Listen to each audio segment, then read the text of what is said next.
You're live at Rotary TV.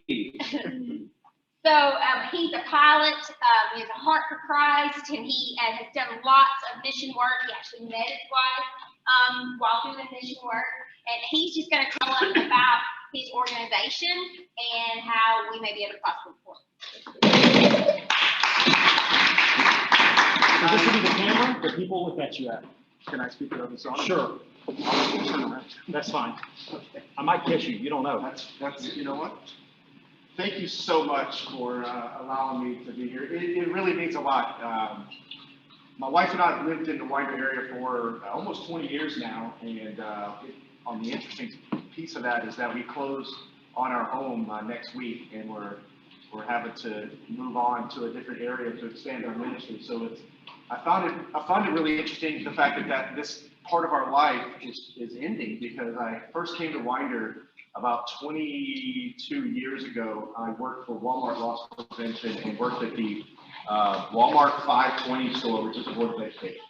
And I put so many people in jail in Winder. I was like, I will never live here. This is a terrible place. And I hated it. A year and a half later, I bought a house.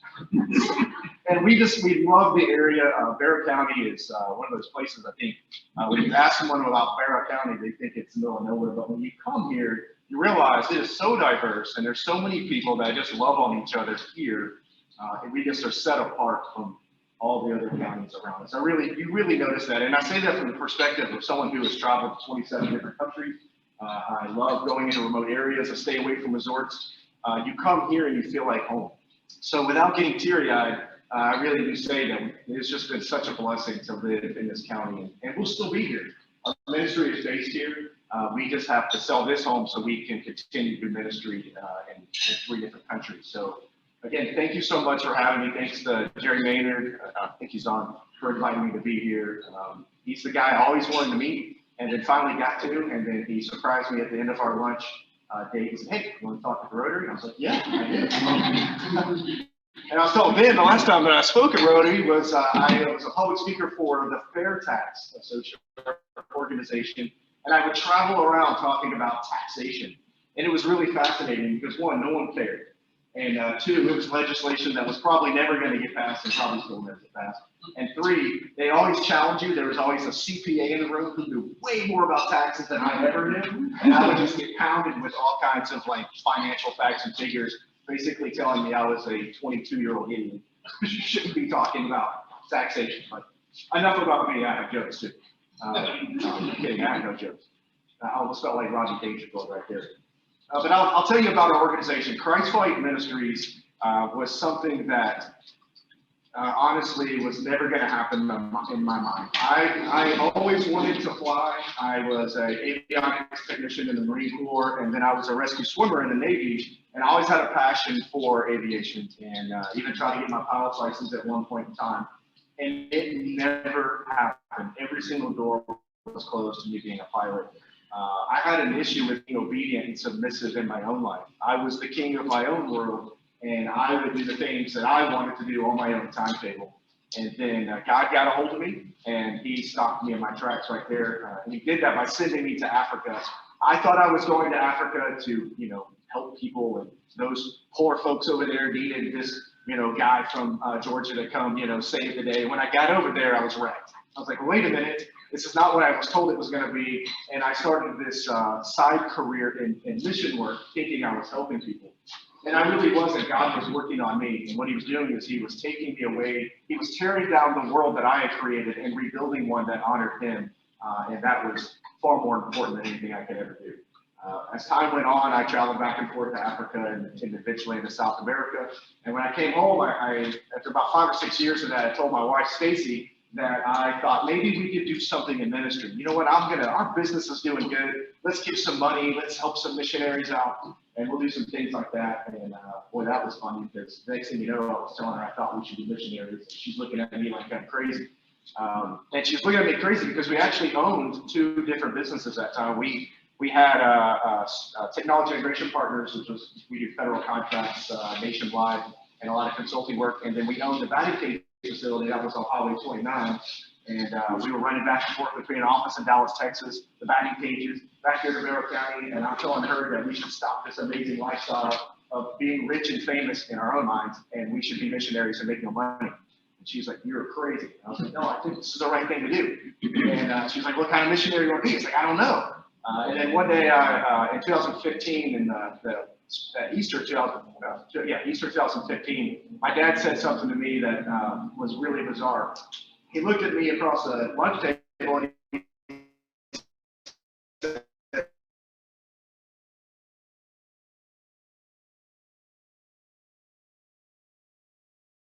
and I looked at Stacy and I said, "I'm supposed to be a missionary pilot."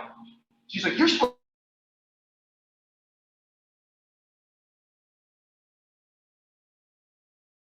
to come up with $55,000 to go to flight school," and didn't have it at the time, and but I was going to do it anyway. We set out from that very moment a ministry that we thought was going to send us to the jungle somewhere to fly with airplanes in remote parts of Central America. It was exciting. That's Rambo. That was, like, I thought it was Rambo, but again, I was building this whole thing around what my concept was of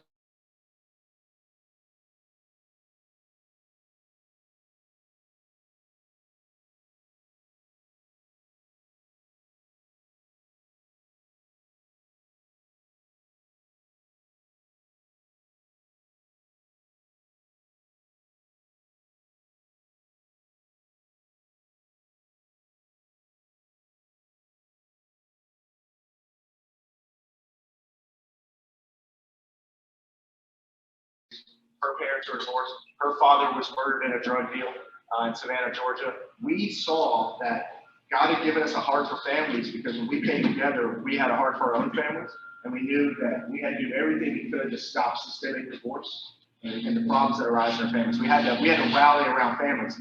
The issue was we didn't know how to do that as a pilot. That makes no sense in the aviation world. How do you save a family with an airplane? We had no clue. So we set out to continue to do missionary work. God allowed us to work in Central America. We've been down there. We started a program in Honduras, and we have another program with missionaries in Costa Rica that are vastly different. It's been amazing to watch God use this tiny 501c with 2 people in it in Merrill County facilitate first aid, prison ministry in Costa Rica, disaster relief in Honduras and Guatemala, air ambulance services flying all over Central America. It has been an amazing thing to watch God do that.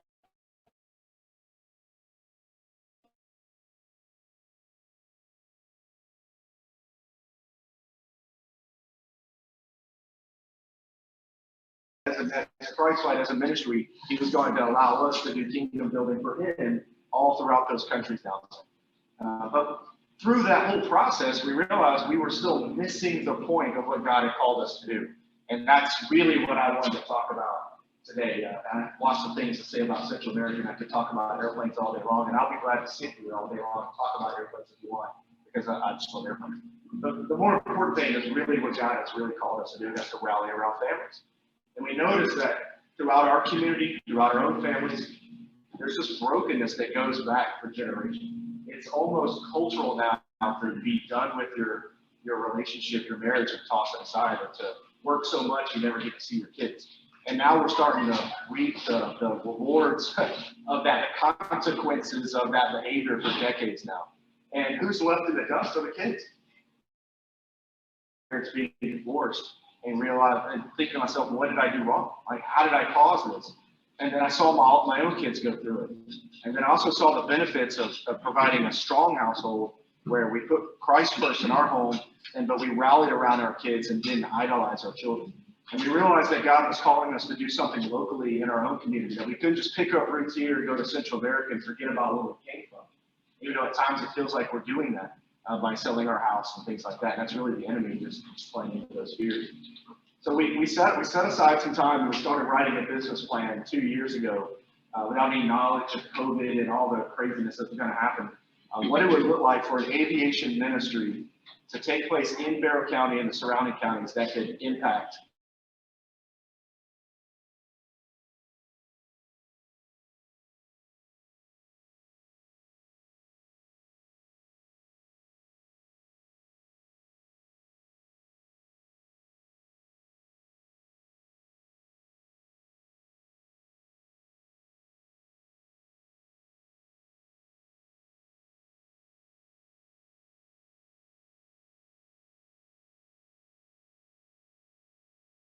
actually, he'll be here next week, which is pretty fun.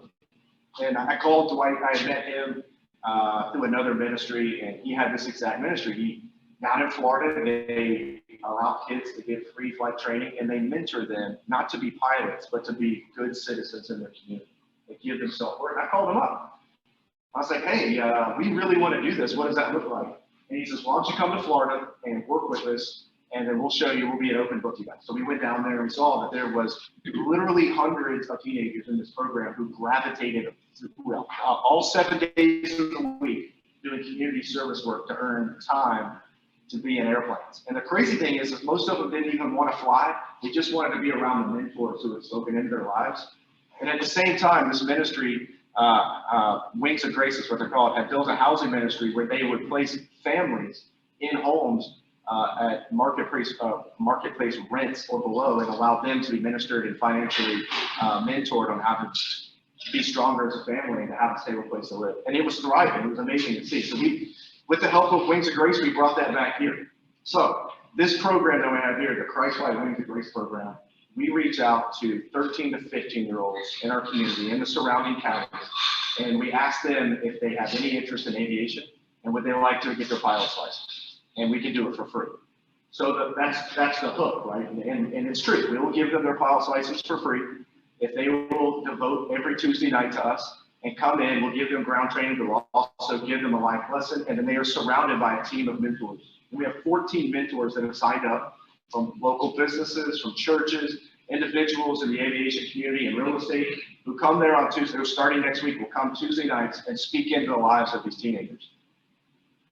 The important thing is that they can begin to see that they're not just stuck in this COVID desert in their living room on a Zoom meeting. Sorry, Zoom folks. But they have value outside of that, that they don't have to look at the worldview of who they are, that they can start to realize what their worth is in their own eyes and in the eyes of Christ, to be honest with you, that they are worth more than the clothes that they wear, than some fancy car that they think they can buy, than the grades that they make. Their worth comes in the fact that they can be given love, and that people pay attention to them, and that they are valuable in the lives of other people. And it's just an opportunity for us to speak into them. So how this program works. Our kids show up on Tuesdays. We pray with them. We do some worship time with them. We give them food, and then we teach them an actual FAA ground lesson. And that sounds amazing. So are there any pilots in here? Yes. So you know how awesome it is to have ground school. I'm a CFI. I love doing ground school because I get paid to do it. So, ground school is incredibly boring unless you like airplanes. You sit there and you basically have to go over all kinds of information that you try to apply in an airplane in about an hour. But we give these kids ground school, and then when they're done with that, we teach them a moral lesson through a video, and then the mentors take them into small groups. We split apart, and then they let the kids discuss what they think the moral lesson is. And then the mentors speak into that.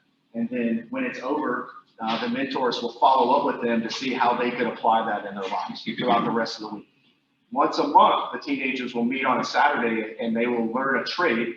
They will learn how to paint. They will learn how to hang sheetrock. They will learn how to mow grass. They will learn how to do small engine repair. All of these in partnerships with local businesses and people who want to bring the kids in and teach them a vocation so that they are getting more than just a flight training.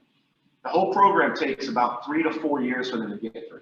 So when I talk to parents about it, their first reaction is, how long is it going to take my kid to get their pilot's license? I was like, well, it's really not about getting your pilot's license. That's just the result of them being dedicated to the program. The real benefit is at the end of that 3-year program, when they're graduating high school, that they would have learned probably 6 or 7 trades at that time. They will also have their pilot's license. They would have used advanced math. They would have used geometry. They would have used trigonometry. They would have been involved in a local church. They would have met all kinds of local business leaders. They would have been mentored. And more importantly, they would have been loved by people in their community. And the result is that we want to turn them back out in the community so that they are ready to serve again, that they can become business owners, business leaders. They can lead in their church, that they can go out and start discipling another generation behind them. It seems fantastical when I think about it, like, where's the results on this?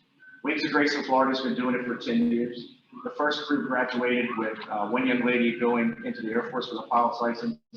2 individuals, Sean Kelly actually, decided to become missionary pilots in a foreign country. They're great people. Another one just did, they've had several already solo.